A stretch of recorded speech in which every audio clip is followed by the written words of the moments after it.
Bharat New Zealand one day series కోసం cricket ప్రేమికులు ఎంతో ఆతృతతో ఎదురుచూస్తున్నారు. ఈ సిరీస్ జనవరి 11 నుంచి వడోదరాలో ప్రారంభమవుతుంది. రోహిత్ శర్మ, విరాట్ కోహ్లీ వంటి సీనియర్ స్టార్ ఆటగాళ్లు పాల్గొంటున్నారు. ఈ సిరీస్లో శుభ్మన్ గిల్ కెప్టెన్గా భారత జట్టు నాయకత్వాన్ని వహించనున్నారు. కానీ ఈ సిరీస్ ప్రారంభానికి ముందు ఒక బిగ్ అప్డేట్ వచ్చేసింది. కోహ్లీ విజయ్ హజారే ట్రోఫీలో ఢిల్లీ జట్టు తరపున జనవరి 6న రైల్వేస్తో జరిగే మ్యాచ్లో పాల్గొనలేదు. అయితే ఇది టీం కోసం ఎలా ప్రభావితం చేస్తుంది? కోహ్లీ లేకపోవడం భారత జట్టుకు ఎలాంటి సవాళ్లు తెస్తుంది? యువ ఆటగాళ్లు, ముఖ్యంగా కెప్టెన్గా శుభ్మన్ గిల్ ఈ సవాళ్లను ఎదుర్కొనేలా చేస్తారా? ఈ సిరీస్లో భారత జట్టు న్యూజిలాండ్ జట్టును ఎదుర్కోవడానికి సిద్ధంగా ఉందా? ఈ 3 వన్డే మ్యాచ్లలో ఏ ఆటగాడు ఎక్కువ ప్రభావం చూపుతాడనే విషయాలను ఇప్పుడు తెలుసుకుందాం.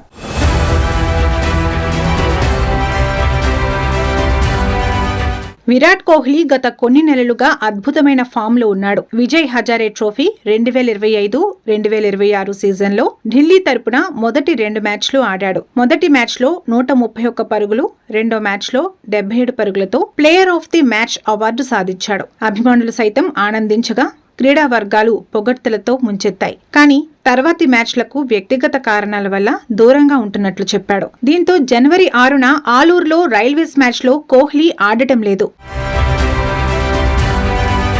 ఎందుకంటే బీసీసీఐ నిబంధనల ప్రకారం సెంట్రల్ కాంట్రాక్ట్ ఆటగాళ్లు దేశవాళీ క్రికెట్లో కనీసం 2 మ్యాచ్లు ఆడాలి. కోహ్లీ ఇప్పటికే 2 మ్యాచ్లు ఆడేసి ఆ నియమాన్ని పూర్తి చేశాడు. మిగతా మ్యాచ్లు ఆడటం తప్పనిసరి కాదు. అందుకే ఆయన దృష్టి మొత్తం న్యూజిలాండ్ సిరీస్ పై పెట్టాడు. Team management, coach Gautam Gambhir వ్యూహంలో ఇది భాగమేనని నిపుణులంటున్నారు.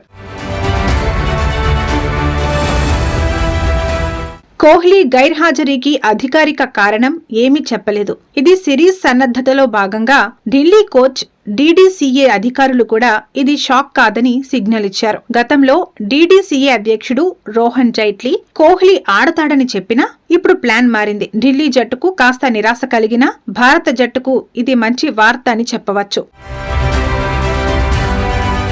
భారత్ న్యూజిలాండ్ సిరీస్ లో మొదటి వన్డే జనవరి 11న వడోదరాలో జరగనుంది. రెండోది జనవరి 14న రాజ్కోట్లో, మూడోది జనవరి 18న ఇండోర్లో జరగనుంది. యువ ఆటగాళ్లకు ఇది గొప్ప అవకాశమని చెప్పవచ్చు. సీనియర్లు రోహిత్, కోహ్లీ ఉంటే జట్టుకు స్థిరత్వం లభిస్తుంది. న్యూజిలాండ్ బలమైన జట్టు అయినందున హోమ్ గ్రౌండ్ లో భారత గెలుపు కూడా చాలా ముఖ్యం. అందుకే కోహ్లీ దేశవాళీ మ్యాచ్ ను స్కిప్ చేసి సిరీస్ పై ఫోకస్ చేయడం టీమిండియా వ్యూహమని నిపుణులు చెబుతున్నారు.